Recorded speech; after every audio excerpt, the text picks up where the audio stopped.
Olá, bem-vindos a mais um estudo do livro No Mundo Maior, psicografia de Chico Xavier, editado pelo espírito André Luiz. Estamos em nosso estudo de número 3, analisando o capítulo 1º da obra, intitulado Entre Dois Planos.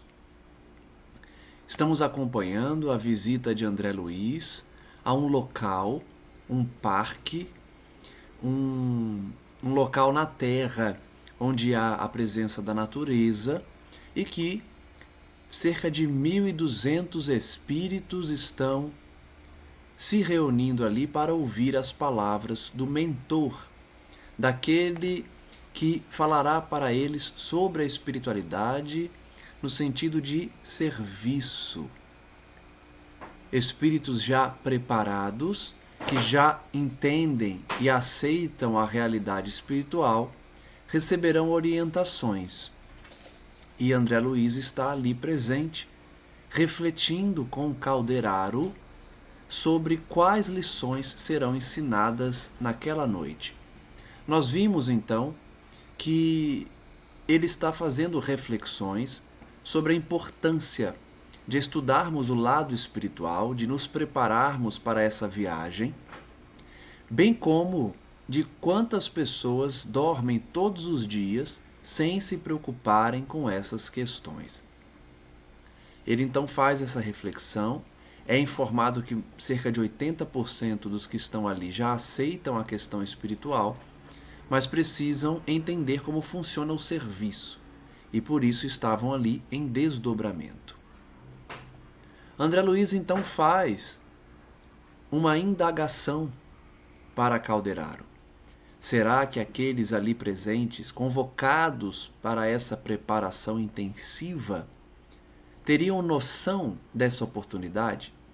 Porque, como nós refletimos aqui, muitos desejam reencarnar, muitos encarnados desejam trabalhar, mas não têm noção do que precisa ser feito em relação à reforma íntima, à sua condição moral. Então, André Luiz faz a reflexão comparando a ele próprio, já que na sua última existência ele não havia se preocupado com o espírito, somente com a matéria. Perguntando então se aqueles indivíduos iriam continuar servindo mesmo diante de obstáculos, Calderaro responde: nossa comunidade de trabalho se dedica essencialmente à manutenção do equilíbrio. Então vejam que ele revela o objetivo daquela comunidade: manter o equilíbrio. Não ignoras que a modificação do plano mental das criaturas ninguém jamais a impõe. É fruto de tempo, de esforço, de evolução. Nós sempre falamos isso aqui. A conquista espiritual é uma conquista individual. Ninguém pode realizar conquistas do espírito, aquisição de virtudes pelos outros. Nós somente podemos tratar da nossa própria espiritualidade, se esforçando, buscando serviço, trabalhando e vencendo as más inclinações. É uma decisão, como eu sempre digo, individual. E o edifício da sociedade humana, no atual momento do mundo, vem sendo abalado nos próprios alicerces, compelindo o imenso número de pessoas a imprevistas renovações. Notem que a obra é atual, desde aquela época, que é meados de 1950, 60, já havia essa necessidade de melhoria íntima por conta dos acontecimentos no mundo. Hoje nós sentimos ainda mais essas questões. Nós não sabemos exatamente o período em que André Luiz escreveu essa obra ou vivenciou esses momentos, mas nós sabemos que é pós-Segunda Guerra. E alguns anos depois, já que nosso lar se passa justamente nesse período da Segunda Guerra. Então, vejam que as problemáticas são atuais. Os problemas do mundo vêm compelindo as pessoas a pensarem no lado espiritual, exigindo renovação íntima, reforma íntima. Nós aqui buscamos refletir todos os dias, seja por meio de orações, páginas lidas, seja por conta dos estudos realizados, essa necessidade de renovação interior, mudança de atitudes, mudança de pensamentos, de hábitos. Certo, não te surpreenderás se eu disser que, em face do surto da inteligência moderna, que embate na paralisia do sentimento, periclita a razão.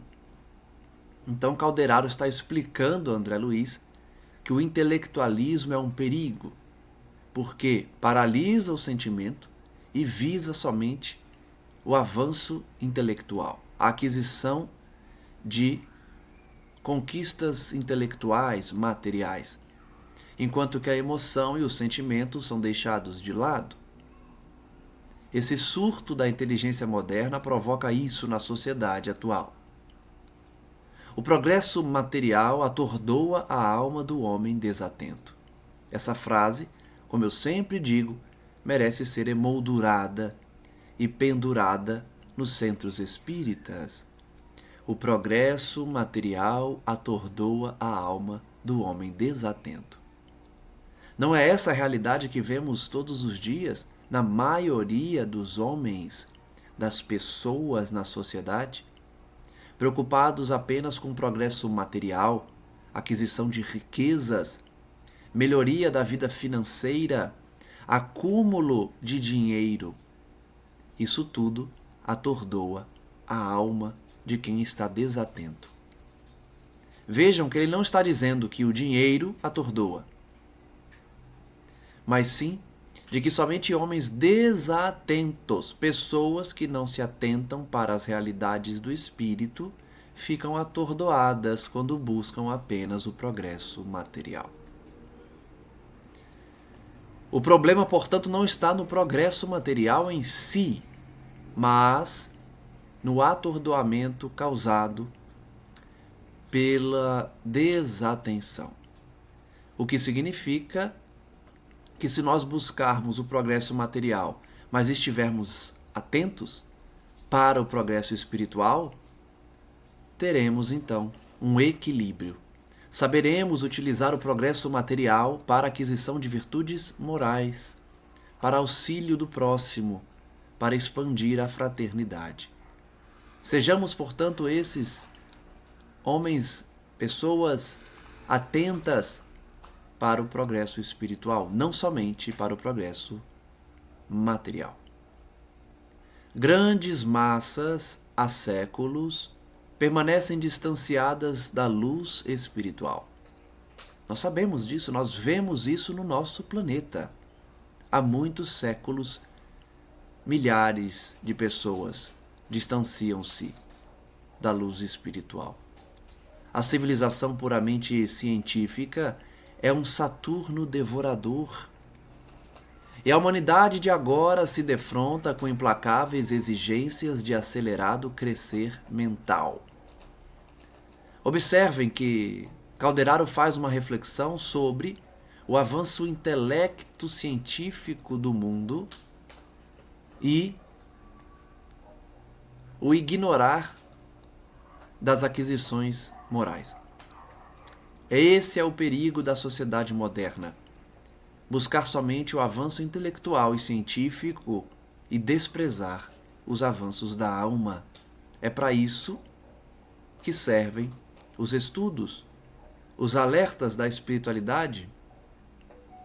A página, o canal no YouTube que nós criamos, buscando justamente, como o título diz, descobrir a espiritualidade. É uma necessidade das pessoas especialmente vinculadas ao progresso material exclusivamente. Daí o agravo de nossas obrigações no setor da assistência. Notem que Calderaro cria uma obrigação para si mesmo. Diante de um mundo materialista, ele cria uma obrigação de aumentar a assistência. Para conscientizar essas pessoas, para despertar, para fazer com que elas descubrem a sua espiritualidade. Essa é a tarefa. Alertar, despertar, chamar a atenção. As necessidades de preparação do espírito intensificam-se em ritmo assustador. Olha só, naquela época ele já dizia que é um ritmo crescente, assustador, da necessidade de despertar espíritos, preparar as almas para a vida espiritual. Nesse instante, André Luiz diz que eles alcançaram a multidão pacífica. 1.200 espíritos reunidos para ouvir. O chefe, o guia, tanto de André Luiz e Calderaro, como de todos eles, que certamente trará um discurso com muitas informações e com muita beleza. Calderaro, porém, continuou sorrindo para André Luiz e dizendo: o acaso não opera prodígios. Qualquer realização há que planejar, atacar, pôr a termo. Para que o homem físico se converta em homem espiritual, o milagre exige muita colaboração de nossa parte. Essa frase, inclusive, está sublinhada, como vocês podem ver, o que significa que muitos leitores marcaram essa parte como algo importante. E realmente é. Vejam que a necessidade de despertamento espiritual faz com que o plano espiritual se movimente, colabore, realize um verdadeiro milagre para converter o homem físico em homem espiritual. De novo, repito, a tarefa da espiritualidade é chamar a atenção, despertar consciências, apontar o rumo para a aquisição de virtudes, criando então esse homem espiritual, que inclusive é o próximo nível de evolução. Seremos homens espirituais no sentido de conexão com o divino, melhoria das nossas faculdades para sentir, ouvir o plano espiritual. E espíritos mais completos, mais felizes, porque já sabem da importância da espiritualidade. Vejam ainda que o plano espiritual se movimenta para nos auxiliar. O serviço de colaboração, o serviço de assistência é ininterrupto. Eles realizam inúmeros eventos, providências, ações para garantir o nosso despertar. Depende, logicamente, de nós buscarmos esses conselhos e praticarmos, mas é fato que a espiritualidade sempre realiza essas atividades. Lançou então a André Luiz um olhar significativo e concluiu: as asas sublimes da alma eterna não se expandem nos acanhados escaninhos de uma chocadeira. O pássaro, para voar, precisa abandonar o ninho. É essa a decisão que nós, no sentido figurado, devemos tomar também para alçar voo na evolução, no avanço evolutivo. Precisamos deixar o ninho e aprender a voar, mas no sentido espiritual. Há que trabalhar, brunir, sofrer. Nesse momento, diz André Luiz que alguém se aproximou, dirigindo-se a eles. era um solícito companheiro informando-nos que Eusébio penetrara o recinto. Finalmente vamos ouvir Eusébio. Efetivamente, em saliência próxima, comparecia o missionário, ladeado por 6 assessores, todos envolvidos em halos de intensa luz, o que já denota a elevação espiritual dele. O abnegado orientador não exibia os traços de venerável senectude com que, em geral, imaginamos os apóstolos das revelações divinas. Olha que informação curiosa André Luiz nos dá. O nobre mentor, Eusébio, não apresentava sinais de velhice. Não era um idoso, como a gente geralmente imagina os apóstolos do Cristo. Não era um espírito com aparência de senectude, de idade avançada. Mostrava-se-nos com a figura dos homens robustos em plena madureza espiritual. Nós sabemos que espíritos superiores podem moldar a sua aparência. Alguns se apresentam como idosos, como mais jovens. Eusébio se apresentava em plena madureza espiritual. Um espírito robusto. Os olhos escuros e tranquilos pareciam fontes de imenso poder magnético. Contemplava-nos sorridente, qual simples colega, sempre humildes, né? A presença dele impusera, porém, respeitoso silêncio. Cessaram todas as conversações que aqui e ali se entretinham, e ante os fios de luz que os trabalhadores de nosso plano teciam em derredor, isolando-nos de qualquer assédio eventual das forças inferiores, apenas o vento calmo erguia a voz, sussurrando algo de belo e misterioso à folhagem.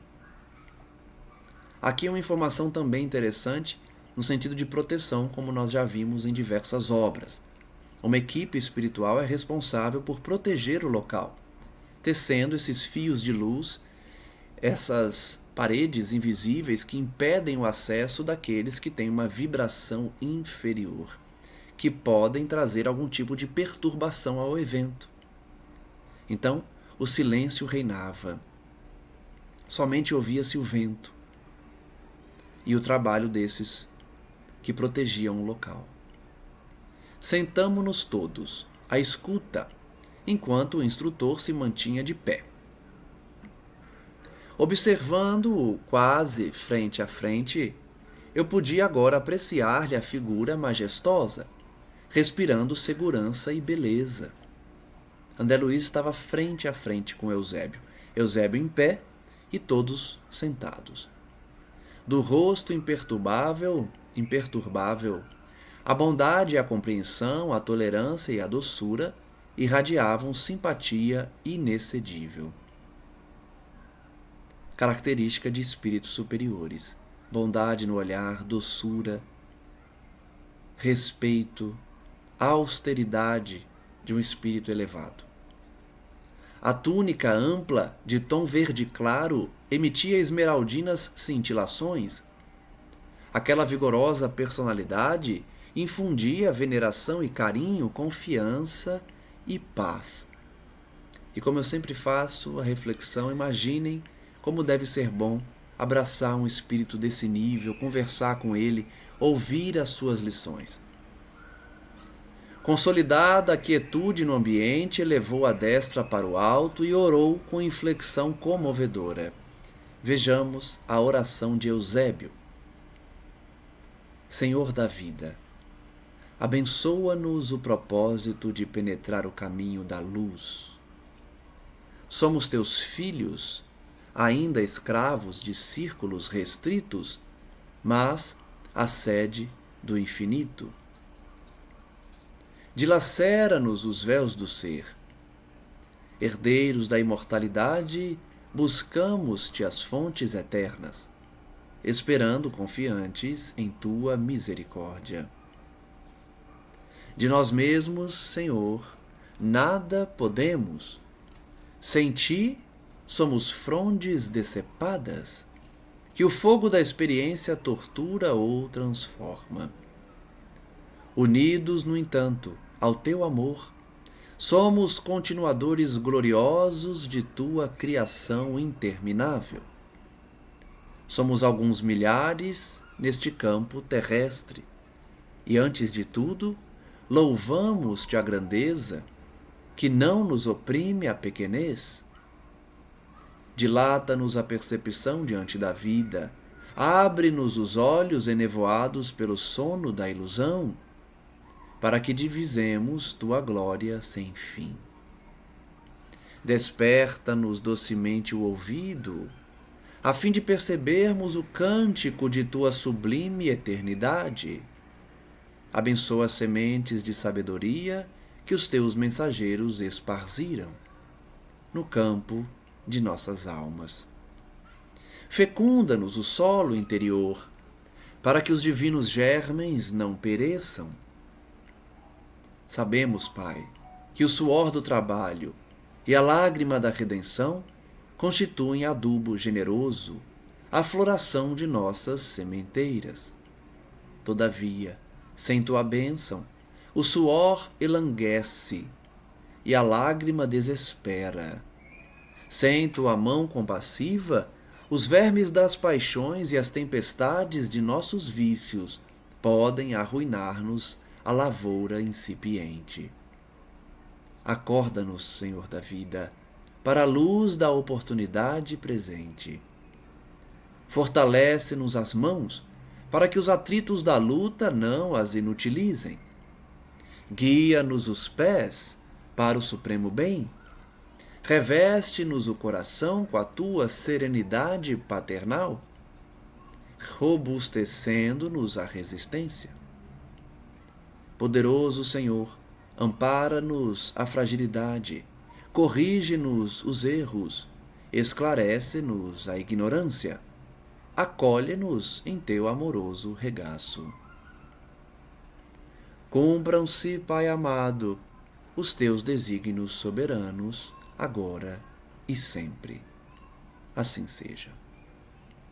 Uma linda oração, portanto, de Eusébio, demonstrando a sua humildade, o reconhecimento do Pai Maior, colocando-se à disposição do serviço, despertando as almas justamente para as aquisições morais e fazendo a reflexão de que sem o Cristo nada somos. Finda a comovente rogativa, o orientador baixou os olhos nevoados de pranto, e então vi, dominado de júbilo, que da incognoscível altura uma claridade diferente caía sobre nós, em jorros cristalinos. Mais uma vez, uma reunião no mundo espiritual é atendida com luzes que vêm de um plano maior. Nós já presenciamos nas obras de André Luiz diversos momentos em que, reunidos no além, os espíritos dos trabalhadores recebem esse amparo das regiões celestiais, onde fachos de luz são direcionados, pétalas de rosas, flores diversas, começam a cair sobre aqueles que se reúnem como uma resposta do céu. Não foi diferente. Após a oração de Eusébio, uma claridade diferente caía sobre eles em jorros cristalinos. Partículas semelhantes à prata eterizada choviam no recinto, infiltrando-se nas raízes das árvores mais próximas lá fora. Olha que interessante. Partículas que pareciam prata etérea choviam sobre as frontes de todos, entrando até nas raízes das árvores lá fora, porque eles estão num parque. Ignoto encantamento fizera-se em minha alma, ao contato dos eflúvios divinos. Reparei que minhas forças gradualmente serenavam. em receptividade maravilhosa. Não é assim que a gente se sente quando faz uma oração? Uma oração sincera? A gente sente essa paz, essa serenidade que André Luiz está descrevendo.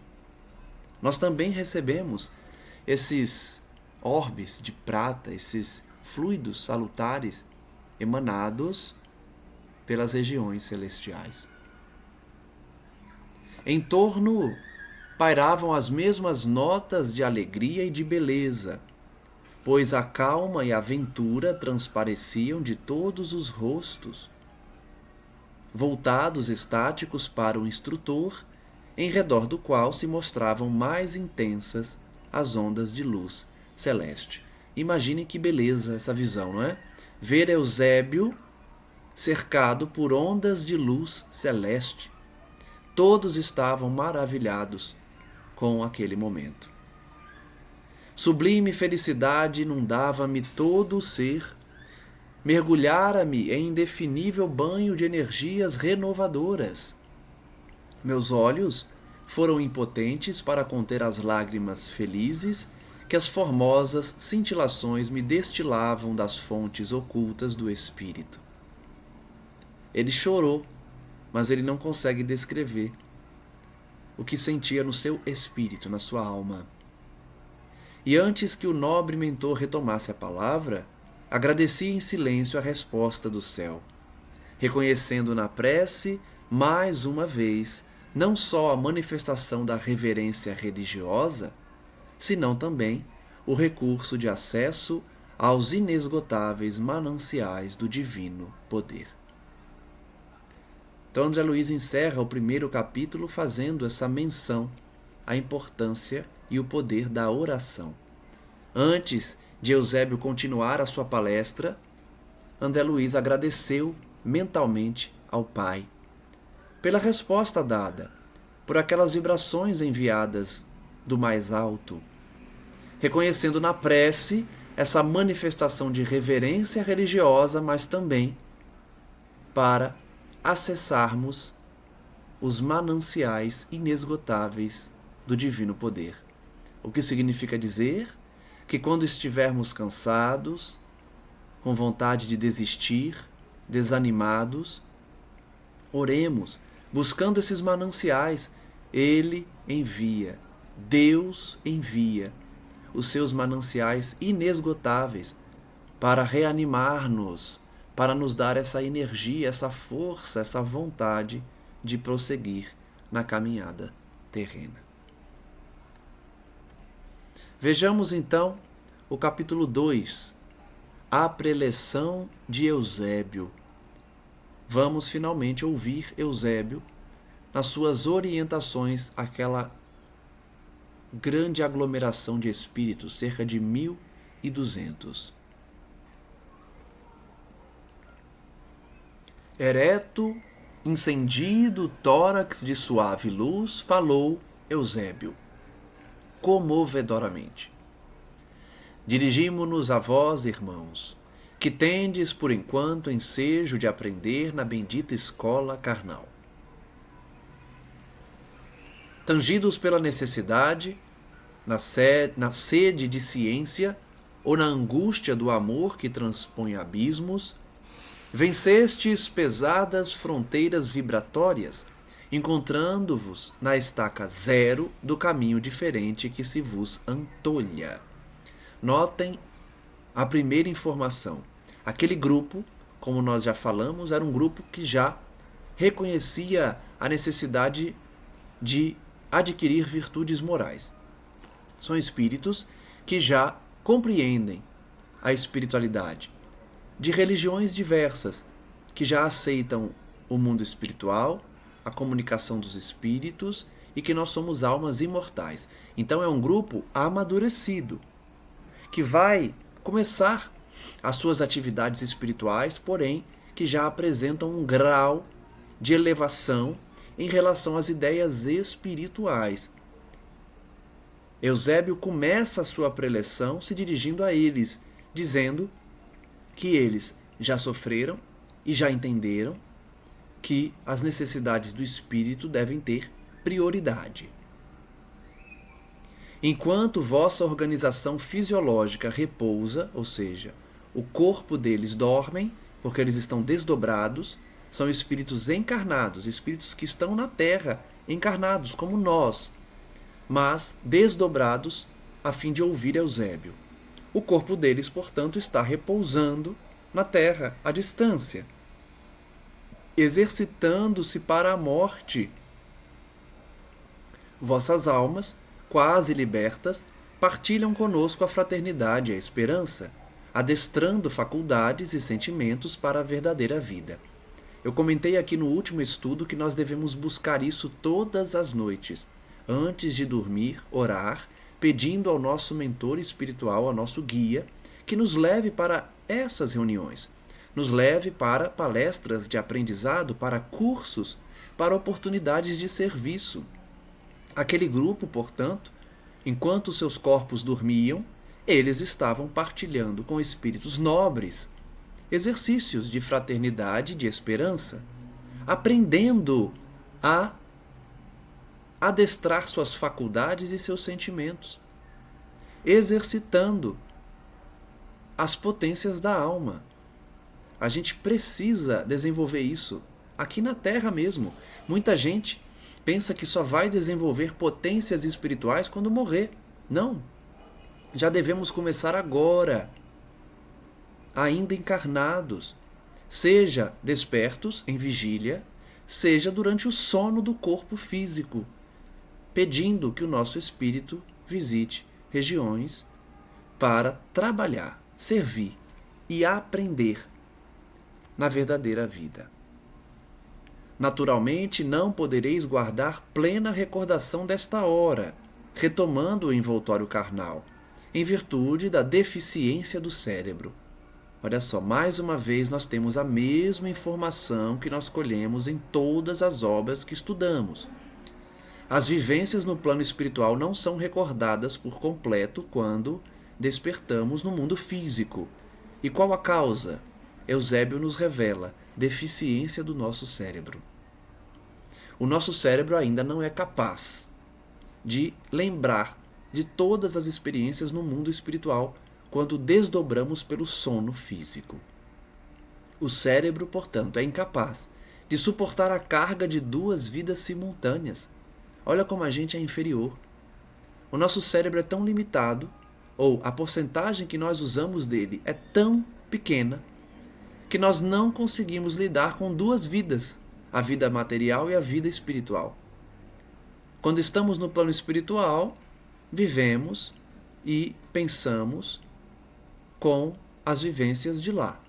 Ao despertar, porém, o nosso cérebro não consegue manter essa duplicidade de existências, espiritual e material.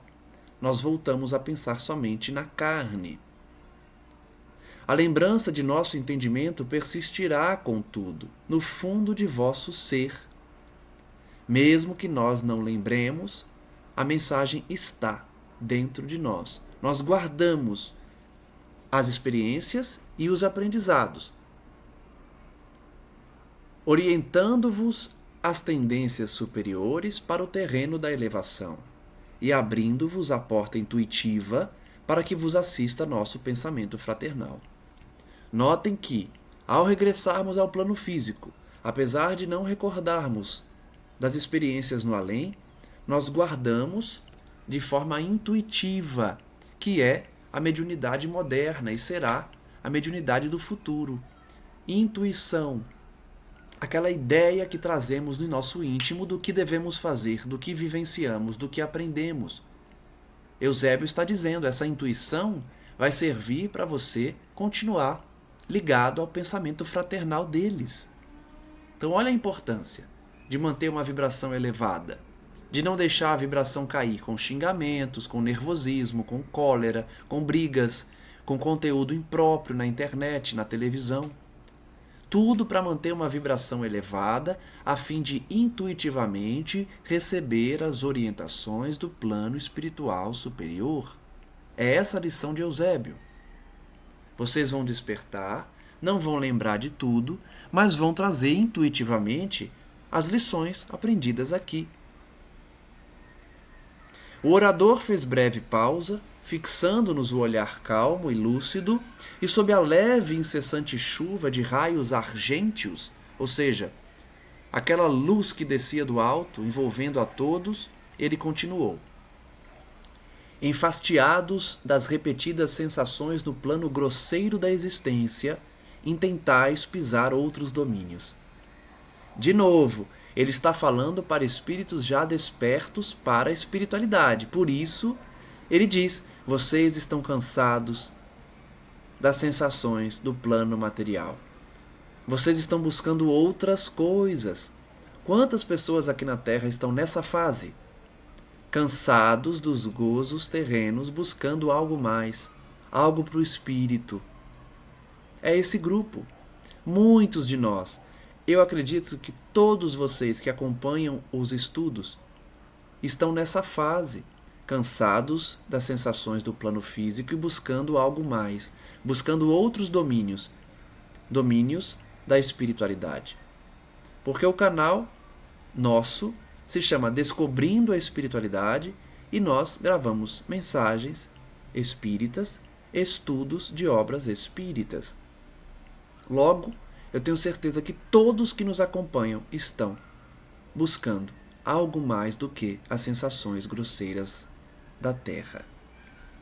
Buscais a novidade, o conforto desconhecido, a solução de torturantes enigmas. O Espiritismo é assim. Responde às nossas dúvidas, traz essa novidade, traz o conforto. Quantas pessoas resolvem estudar o Espiritismo porque oraram e sentiram algo de diferente? Sentiram o mundo espiritual, sentiram paz, serenidade, e aí começam a buscar mais desse conforto, porque é bom sentir a espiritualidade, é muito bom. Nós todos sabemos disso. Quando oramos sinceramente, quando estudamos, sentimos a presença dos bons espíritos e esse conforto desconhecido para muitos faz com que os indivíduos busquem algo mais, a fim de solucionarem também os seus problemas. Todavia, não ouvideis que a chama do próprio coração, convertido em santuário de claridade divina, é a única lâmpada capaz de iluminar o mistério espiritual. Olha que frase! Parece um sacerdote hindu ensinando sobre a realidade do espírito. A chama do nosso coração, convertido num santuário, é a única lâmpada para iluminar o mistério espiritual. O que isso significa? A gente só vai entender os valores da alma, a gente só vai aprender a amar de verdade, a servir e trabalhar quando o nosso coração estiver com essa chama que transforma em santuário o próprio coração, a própria alma, em nossa marcha pela senda redentora e evolutiva. Só vamos compreender o mundo espiritual, só vamos compreender as nossas tarefas e nos encontrarmos em condições de compor essas equipes quando o nosso coração for transformado num santuário. Ao lado de cada homem e de cada mulher no mundo, permanece viva a vontade de Deus, relativamente aos deveres que lhes cumprem. Cada qual tem à sua frente o serviço que lhe compete, como cada dia traz consigo possibilidades especiais de realização no bem. Então ele já está falando do nosso dia a dia. Aqui na Terra nós temos serviços, deveres, e a vontade de Deus é a que prevalece no mundo, ao lado de todo mundo, ao lado de todos. O universo enquadra-se na ordem absoluta. Aves livres em limitados céus, interferimos no plano divino, criando para nós prisões e liames, libertação e enriquecimento. Percebam a capacidade desse espírito. Em uma simples frase, ele resumiu uma lei divina, o livre-arbítrio. Por quê? Ele nos compara a aves livres, porém, num céu limitado. Nós voamos em céus limitados. No sentido figurado, nós somos aves. Ou seja, as nossas escolhas, apesar do livre-arbítrio, apesar de sermos livres, os céus são limitados. O nosso campo de atuação é limitado. Porque nós ainda estamos num grau evolutivo que as nossas escolhas nos trazem prisões, algemas. Ou, se são escolhas felizes no bem, nos trazem libertação e enriquecimento. Então nós temos um campo de ação nesse céu, mas tem um limite. Nosso livre-arbítrio não é absoluto. Nós podemos sim escolher a nossa felicidade futura a partir das escolhas de hoje. Mas nós não conseguimos interferir na vida dos outros se Deus não permitir. Insta, pois, nos adaptemos ao equilíbrio divino, atendendo à função insulada que nos cabe em plena colmeia da vida. Ele pede, então, a nós todos, ele pede, adapte-se ao equilíbrio divino. Cumprindo sua tarefa, cumprindo seus deveres, numa grande colmeia da vida. Cada um com sua função, cada abelha, cada abelhinha com a sua função na colmeia. Equilibre-se e cumpra a sua função. É o que pede Eusébio. Desde quando fazemos e desfazemos, terminamos e recomeçamos, empreendemos a viagem reparadora e regressamos perplexos para o reinício. Quantas vezes nós tivemos que reiniciar atividades, reiniciar tarefas? É por isso que o despertar espiritual é essencial. Nós finalmente paramos de errar, de recomeçar, de não cumprir nossos deveres e ter que voltar numa nova reencarnação e recomeçar tudo de novo. Quantas vezes fazemos, desfazemos, terminamos e recomeçamos? Voltando para o início. Por quê? Não estávamos despertos. Uma vez despertos para a espiritualidade, uma vez conscientes dos nossos deveres, nós vamos encerrando esse círculo vicioso de recomeço. Somos no palco da crosta planetária os mesmos atores do drama evolutivo. As peças teatrais se repetem. Nós erramos sempre nos mesmos pontos, nos mesmos vícios. E a partir do momento que amadurecemos espiritualmente, paramos de repetir esse drama evolutivo. Avançamos sem mais reiniciar as tarefas. Cada milênio é ato breve, cada século um cenário veloz. Utilizando corpos sagrados, perdemos, entretanto, quais despreocupadas crianças, entretidas apenas em jogos infantis, o ensejo santificante da existência. Então ele diz que as nossas encarnações são rápidas. Os séculos que passam, centenas de anos, passam numa velocidade absurda. E nós, geralmente, agimos como crianças, distraídas com jogos infantis, perdendo a oportunidade de nos santificarmos. Essa é a nossa história até hoje. A humanidade perdeu um tempo com jogos infantis e perdeu, por consequência, a oportunidade de santificar-se. Divaldo Pereira Franco, médium famoso espírita, deu a entender numa de suas palestras que o desastre ocorrido no Rio Grande do Sul, aqui no Brasil, recentemente, é como uma resposta às atrocidades cometidas na Primeira e Segunda Guerra.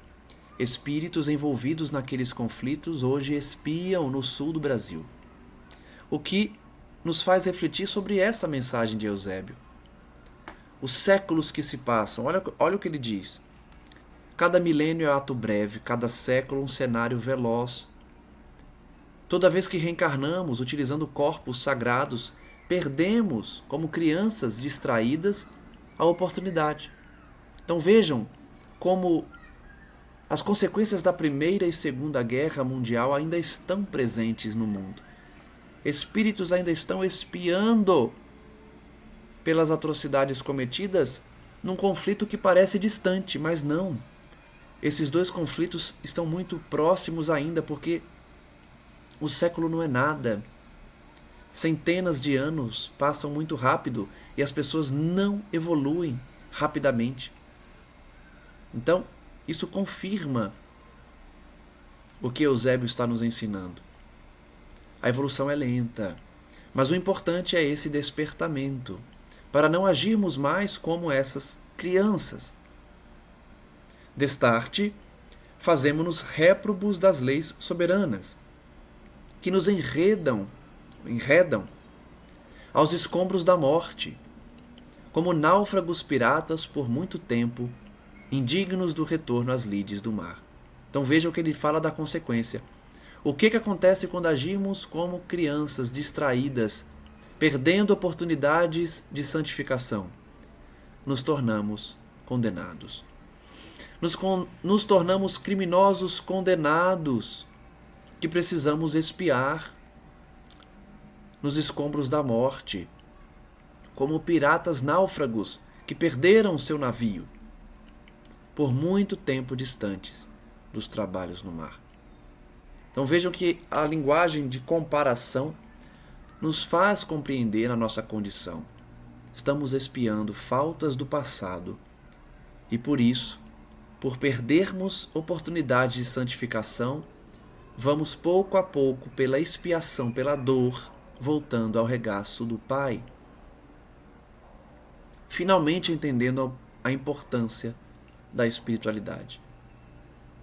Enquanto milhões de almas desfrutam bons ensejos de emenda e reajustamento, o que é um bom ensejo de emenda e reajustamento? Dor, expiação. Eusébio está dizendo, enquanto milhões sofrem para reajustar-se, para expiar, de novo entregues ao esforço regenerativo nas cidades terrestres, milhões de outras deploram a própria derrota, perdidas no atro recesso da desilusão e do padecimento.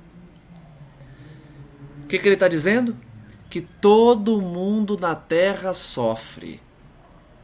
Todos estão expiando faltas do passado, mas parte expia para reajustar-se, para emendar-se, aproveitando a oportunidade da expiação para se emendar, para se reajustar, para se regenerar, e outra parte apenas sofre e reclama.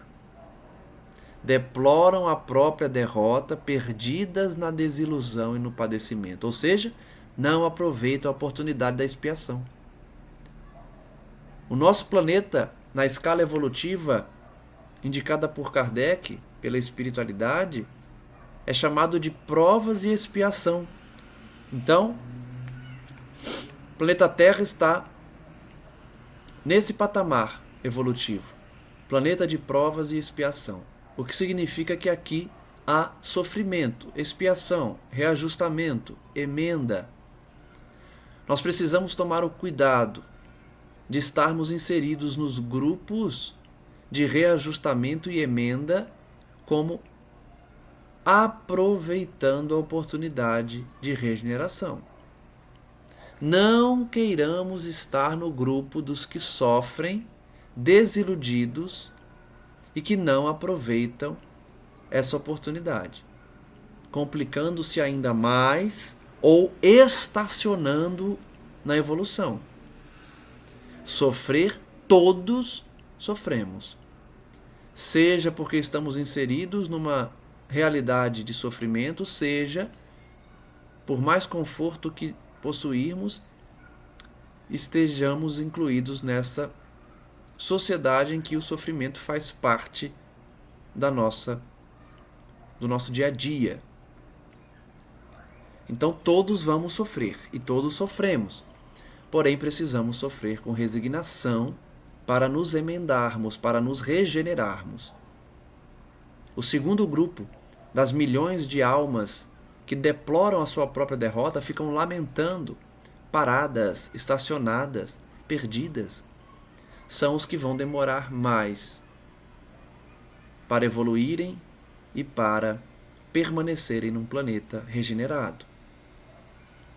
A nossa proposta aqui é compreendermos a necessidade da expiação, nos colocarmos à disposição da lei divina para nos emendarmos, para nos regenerarmos, a fim de pertencermos a esse primeiro grupo citado por Eusébio. Pessoas que aproveitam a oportunidade regenerativa.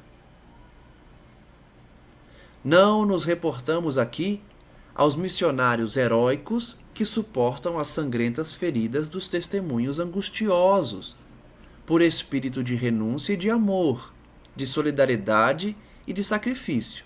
Então vejam, Eusébio falou de dois grupos, os que sofrem de forma resignada e os que lamentam as próprias dores. E aí agora ele vai falar de um terceiro grupinho pequeno, que são dos missionários. Ele deixa bem claro, os missionários não estão inseridos nos dois grupos, dos que precisam sofrer para se emendar, e dos que sofrem e não se emendam, não se reajustam.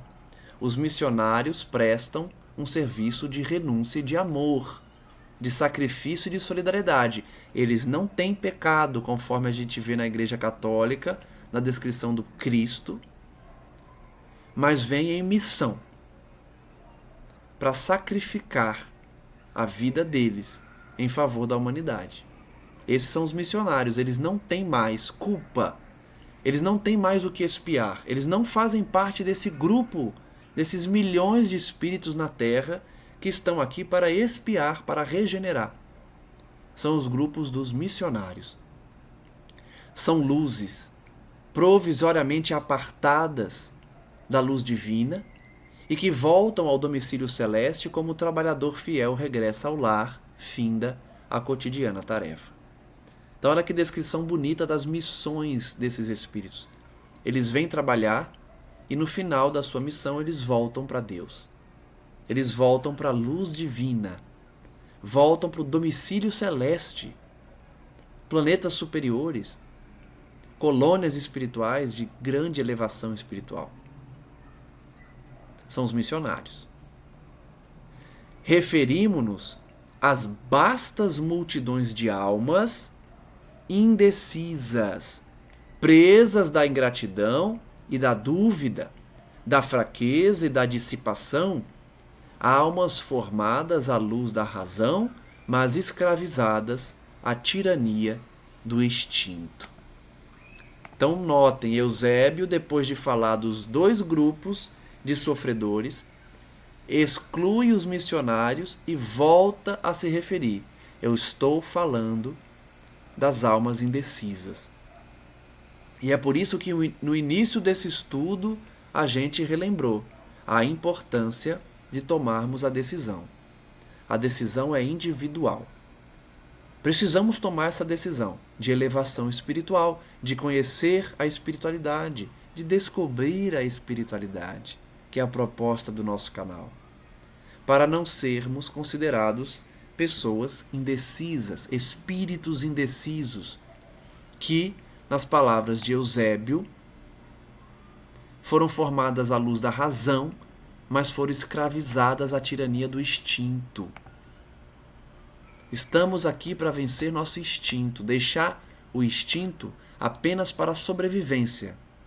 Instinto de preservação, instinto de defesa, instinto de buscar o alimento, de procriação, mas desenvolver os valores da alma, suprimindo os instintos, controlando os instintos apenas para o que a natureza exige dos nossos corpos, focando, porém, nas conquistas do espírito, porque quando desenvolvemos virtudes, quando nos elevamos espiritualmente, conseguimos controlar com maior precisão os instintos, as paixões, o que nos torna espíritos mais elevados, iluminados, um passo mais próximos da divindade, do nosso Pai.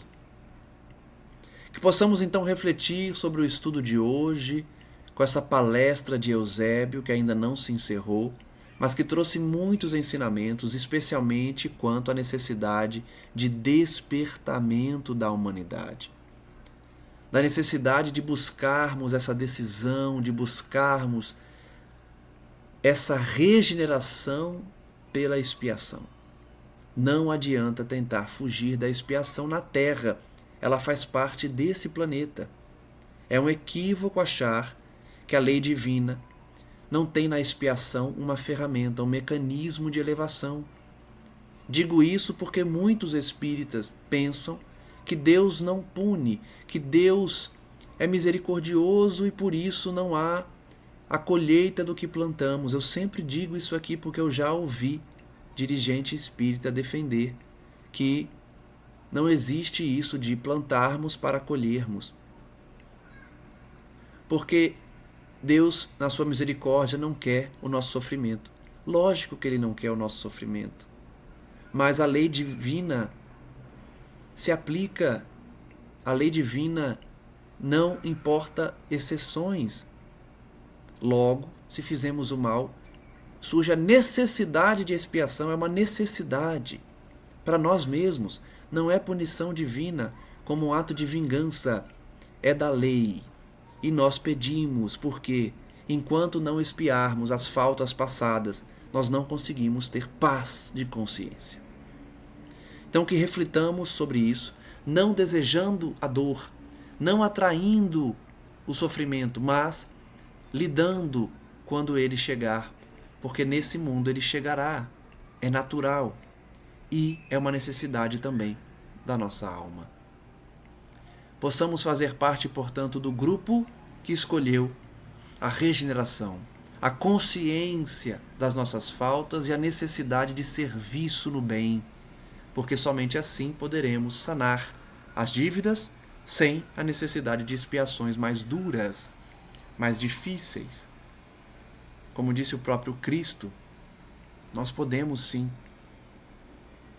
sanar essas dívidas do passado, essas montanhas de pecado, com a atitude do bem, com a atitude do amor, movendo essas montanhas a fim de adquirirmos estabilidade emocional, equilíbrio espiritual, sem a necessidade de uma expiação mais incisiva.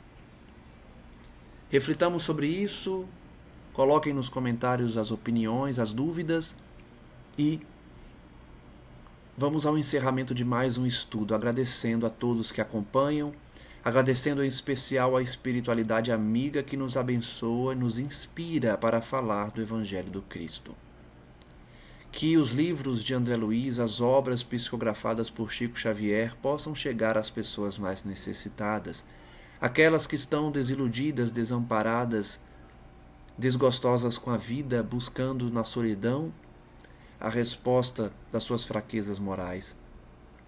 Que elas possam chegar a esse vídeo, chegar aos demais vídeos e lições do Evangelho e do Espiritismo para despertarem o quanto antes, voltando as suas almas para Cristo Jesus, a fim de que se arrependam das suas faltas e possam adquirir, na trajetória evolutiva, um novo fim, um novo destino, distante daquele provocado pelas ações nefastas do passado. E que todos nós, na jornada evolutiva, a cada dia, possamos cumprir os nossos deveres, como nos ensinou Calderaro e Eusébio hoje, cumprindo as nossas tarefas, exercendo as atividades que Deus coloca em nossas mãos, para não perdermos as oportunidades de redenção. Busquemos na inspiração dos nossos entes desencarnados e amigos, nossos guias espirituais, as orientações necessárias para, no trato contínuo com a espiritualidade, recebermos os conselhos e a direção segura da nossa elevação espiritual. Que a cada dia realizemos o esforço individual de vencer as más tendências, as paixões, as inclinações más e buscarmos a aquisição de virtudes, através da prática da caridade, do exercício da fraternidade. Graças damos, Senhor Jesus, a Ti e ao nosso Criador, para que a bênção e o amor de Maria Santíssima envolva toda a terra e possa nos libertar das algemas do passado. Que todos aqueles que não conseguem ainda compreender e enxergar a realidade espiritual possam ao menos senti-la através da intuição, através do envolvimento de seus guias espirituais e de todos aqueles que, compadecidos dos nossos sofrimentos, nos envolvem e protegem a cada dia. Graças damos, Mestre amigo, hoje e sempre, e que assim seja. Agradeço a todos mais uma vez e os convido para acompanhar os próximos estudos. Um abraço a todos.